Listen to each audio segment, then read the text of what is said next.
ce qui a dominé l'histoire de la pensée jusqu'à ce jour, c'est une philosophie de l'un.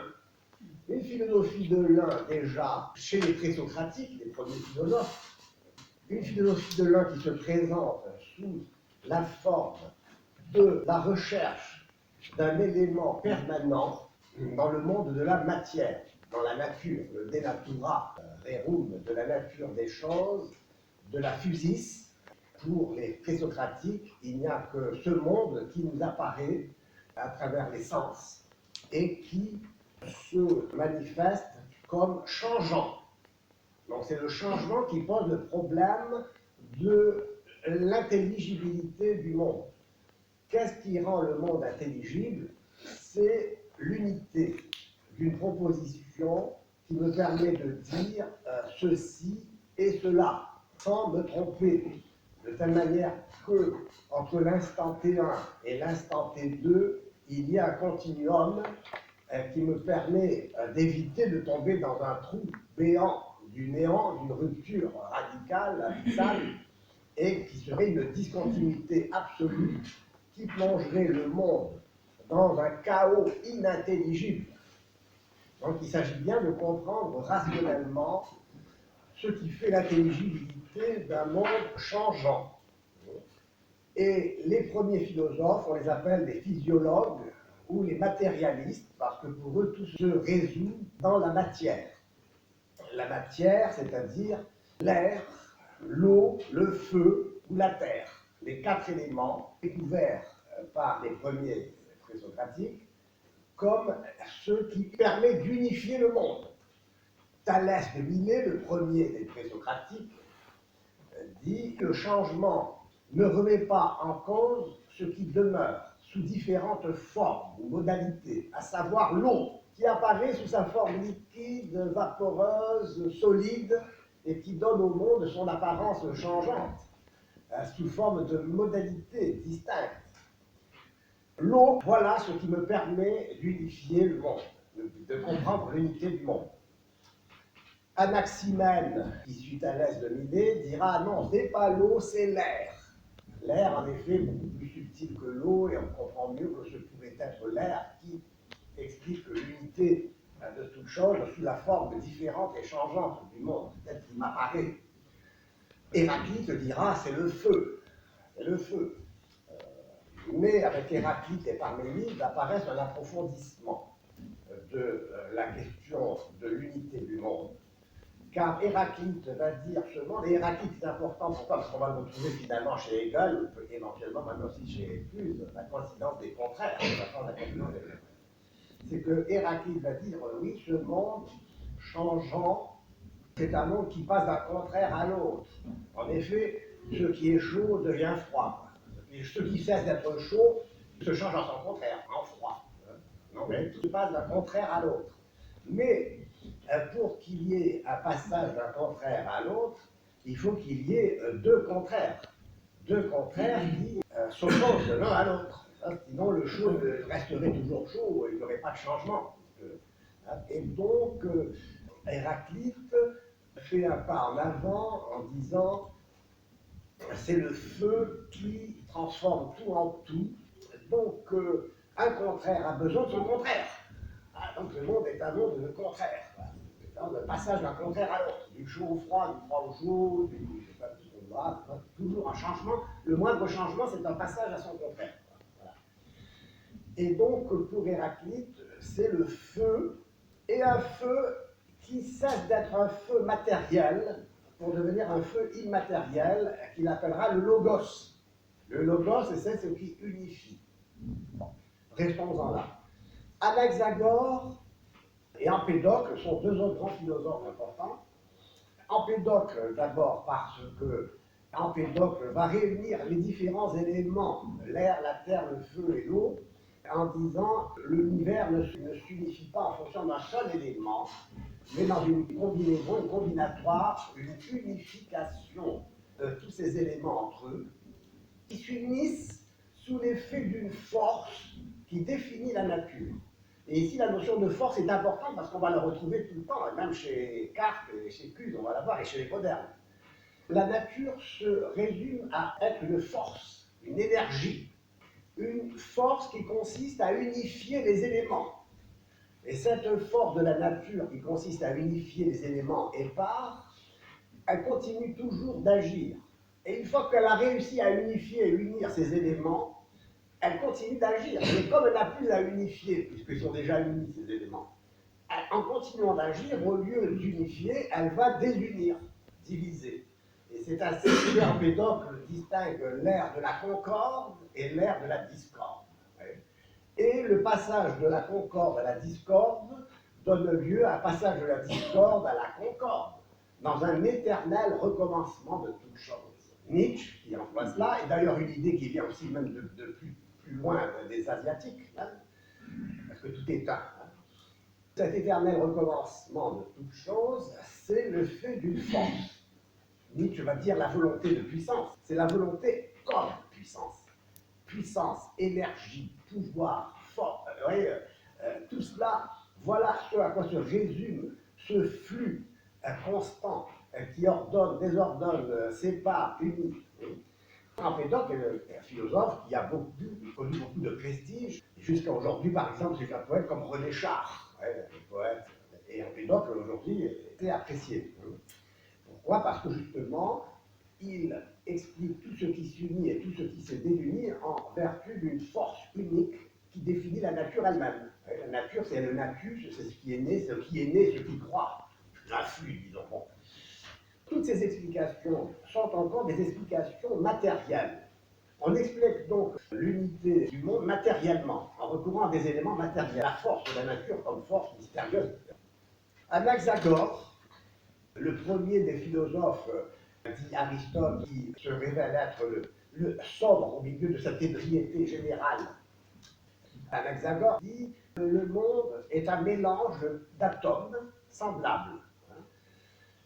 Des homéomères. L'éros, c'est des parties, c'est semblable, des parties semblables, des atomes semblables. Le monde se réduit à des éléments semblables où tout est fait de tout. Tout est fait de tout. Tout est en tout. Et tout est le contraire de tout. Hein. Tout est en tout et tout en tout. Un mélange.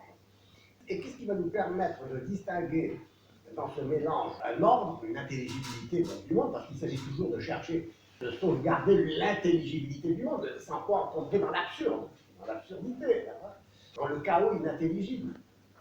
Et donc, Anaxagore nous dit, ce qui va nous permettre de mettre de l'ordre dans ce mélange, de distinguer, c'est le nous, l'esprit, le nous, l'esprit en grec. Aristote se frotte les mains, enfin quelqu'un qui réfléchit. Socrate lui-même, n'est-ce pas, qui est en admiration devant Anaxagore. Mais Socrate se dit, ah, cet Anaxagore, il a trouvé une belle solution, mais il est incohérent. Il a trouvé la solution au problème, mais il ne l'utilise pas. Il n'en fait pas usage. Il continue d'expliquer le monde grâce à ces homéomères qui se mélangent, qui se démêlent, qui se mêlent et se démêlent, sans recourir justement à ce logos qui serait la source d'explication. Alors, Socrate dit, eh voilà, ce qui caractérise l'homme, c'est que c'est vraiment un être spirituel rationnel. L'homme, la nature est rationnelle. Donc, et ce qui est intéressant, lui, c'est qu'il va dire, maintenant, moi, ce qui m'intéresse, ce n'est plus l'étude de la nature, composée de ces éléments, mais d'expliquer ce qu'est qu'un être rationnel. Et parmi tous les êtres rationnels, Socrate est le plus rationnel des hommes.